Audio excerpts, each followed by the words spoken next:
wabarakatuh. Selamat pagi pemirsa, jumpa lagi dengan saya Rizka dalam acara laporan keuangan yang mari diperbincangkan. Laporan pertama yang saya sampaikan dimulai dari Bank BRI Agro Niaga. Menurut masyarakat, adanya bank ini memberikan dampak yang baik bagi usaha kecil maupun menengah. Sebelum saya lanjut ke laporan keuangan, saya akan menyampaikan terlebih dahulu tentang profil perusahaan. Perusahaan ini bernama PT Bank BRI Agro Niaga Terbuka dengan nama komersial BRI Agro, dengan bidang usaha bergerak di bidang perbankan yang beralamatkan di kantor pusat gedung BRI Agro, Jalan Warung Jati Barat, nomor 139 Jakarta Selatan, dengan tanggal pendirian tanggal 27 September 1989, dengan dasar hukum pendirian yaitu Akta Notaris Raden Soekarsono Sarjana Hukum nomor 27, dengan segmen usaha ada 3. Yang pertama, perbankan retail, yang kedua, perbankan konsumer, yang ketiga, perbankan menengah dengan jenis bank swasta nasional.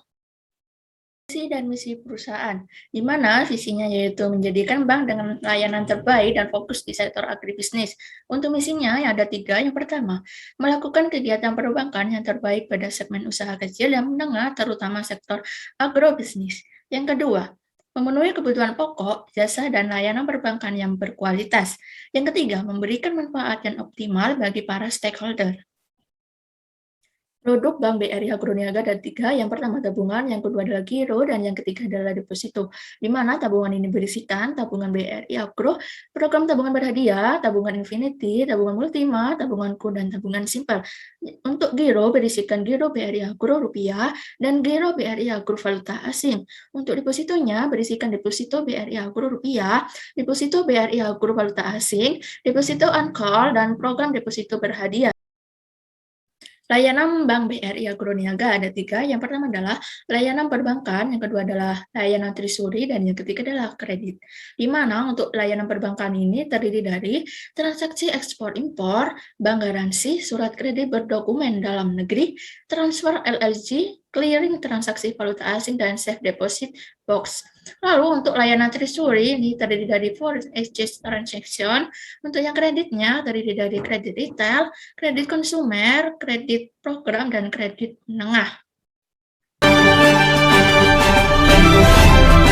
Nyatanya, spray kemasan pas di kantong. Tapi yang nggak pas basah juga, pas di dompet. Tapi yang nggak usah dimasukin. Nyatanya, emang pas porsinya sekali minum. Tapi yang nggak usah lebay. Sprite nyatanya pas, nggak lebay. Sumber dana bank. Yang pertama, simpanan nasabah. Ini terdiri dari simpanan nasabah giro, simpanan nasabah tabungan, dan simpanan nasabah berdeposito jangka. Untuk yang pertama, simpanan nasabah giro sebesar Rp1.951.587.461 pada tahun 2018. Sedangkan pada tahun 2017 sebesar Rp1.168.365.252.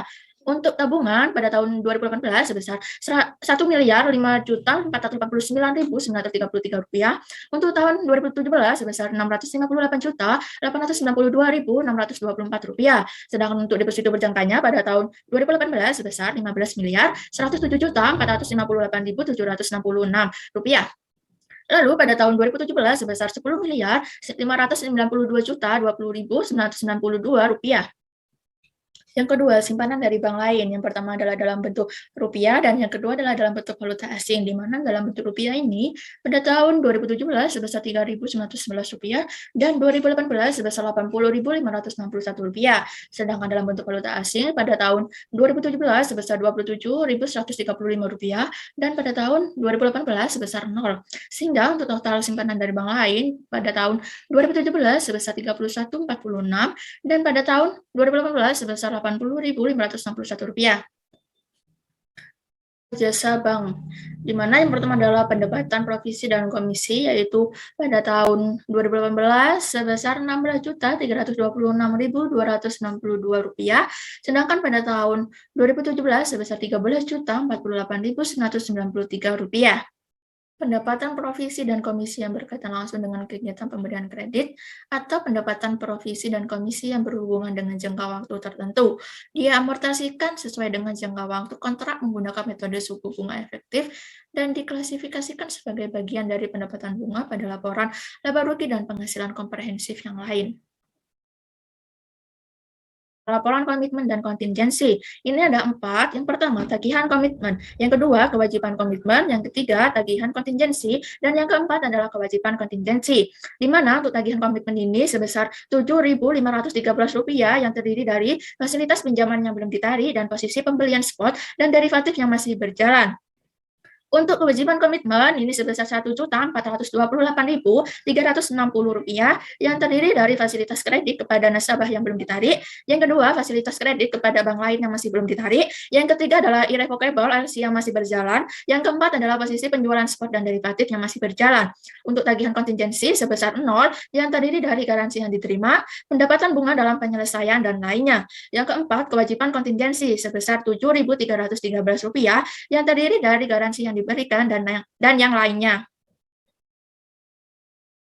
Pinjaman yang diberikan. Yang pertama, kredit yang diberikan berdasarkan mata uang dan jenis. Yang pertama dalam bentuk rupiah, yang terdiri dari modal kerja, investasi, program, konsumsi, dan sindikasi. Sehingga untuk totalnya pada tahun 2018 sebesar Rp14.458.279.598. Sedangkan pada tahun 2017 sebesar Rp10.325.215.185. Sedangkan dalam bentuk dolar Amerika Serikat terdiri dari investasi, modal kerja, dan sindikasi. Untuk totalnya Rp14.828.389.221 pada tahun 2018. Sedangkan pada tahun 2017 sebesar Rp10.430.310.362. Sedangkan dalam bentuk relasi, dalam bentuk rupiah yang terdiri dari modal kerja, investasi, konsumsi, sehingga untuk totalnya sebesar Rp15.672.832.413. Sedangkan pada tahun 2017 sebesar Rp10.983.623.81.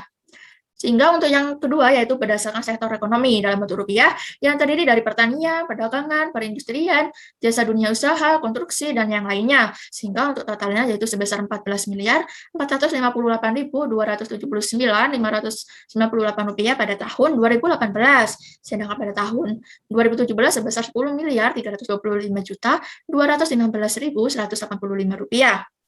Sedangkan untuk dolar Amerika Serikat yang terdiri dari perindustrian, listrik, gas, dan air, serta yang lainnya. Sehingga untuk totalnya pada tahun 2018 sebesar Rp14.828.289.221. Sedangkan pada tahun 2017 sebesar Rp10.430.362.362.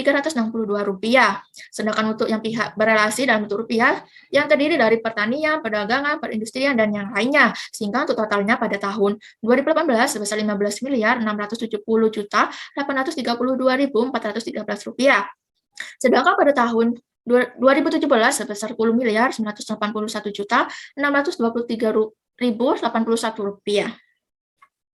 Baik, untuk selanjutnya adalah berdasarkan sisa umur jatuh tempo sebesar Rp15.670.832.413 pada tahun 2018, sedangkan pada tahun 2017 sebesar Rp10.981.623.081. Sehingga untuk cadangan kerugiannya penurunan nilai sebesar Rp451.112.557 itu pada tahun 2018, sedangkan pada tahun 2017 sebesar Rp361.117.960.000.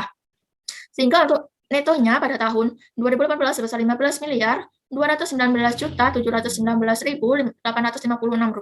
Sedangkan pada tahun 2017 sebesar Rp10.620.505.121. Lalu ada berdasarkan kolektibilitas yang terdiri dari individualitas, kolektivitas, sehingga untuk totalnya pada tahun 2018 sebesar Rp15.670.832.413. Sedangkan pada tahun 2017 sebesar Rp10.981.823.081. Sehingga untuk cadangan kerugiannya yaitu terdiri dari individual dan kolektif. Sehingga untuk netonya yaitu pada tahun 2018 sebesar Rp15.219.856. Sedangkan pada tahun 2017 yaitu sebesar Rp10.620.505.000.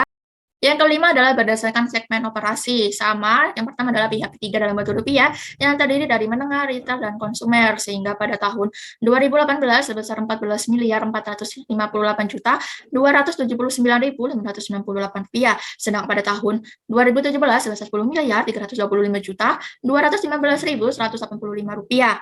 Sedangkan dalam bentuk Amerika Serikat yang terdiri dari menengah yaitu sebesar Rp370.109.623. Sedangkan pada tahun 2017 sebesar Rp105.095.177. Sedangkan dari pihak yang berrelasi dalam bentuk rupiah, menengah, konsumen, dan retail sebesar Rp842.443.192. Sedangkan pada tahun 2017 sebesar Rp551.719.719. Sehingga untuk totalnya yaitu Rp15.672.832.413 pada tahun 2018. Sedangkan pada tahun 2017 sebesar Rp10.981.623.081 sehingga untuk netonya yaitu sebesar Rp15.219.719.856 itu pada tahun 2018.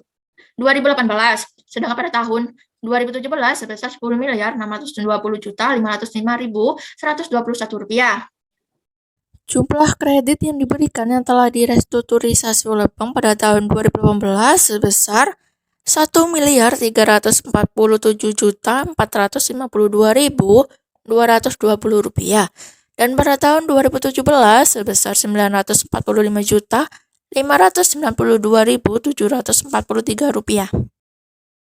Kinerja keuangan yang pertama adalah aset dengan total pada tahun 2018 sebanyak Rp23.331.671.252.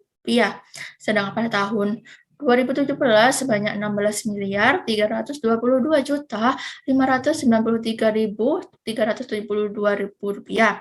Sedangkan untuk total liabilitas dan ekuitasnya pada tahun 2018 sebanyak Rp23.313.671.252. Sedangkan pada tahun 2017 sebanyak Rp16.322.393.372.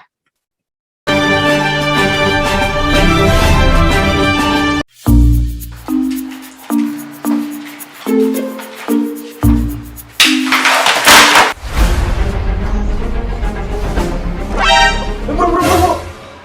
Kenapa? Nggak kuat, bro. Tenang aja, bro. Semua masalah itu ada solusinya. Betterin aja.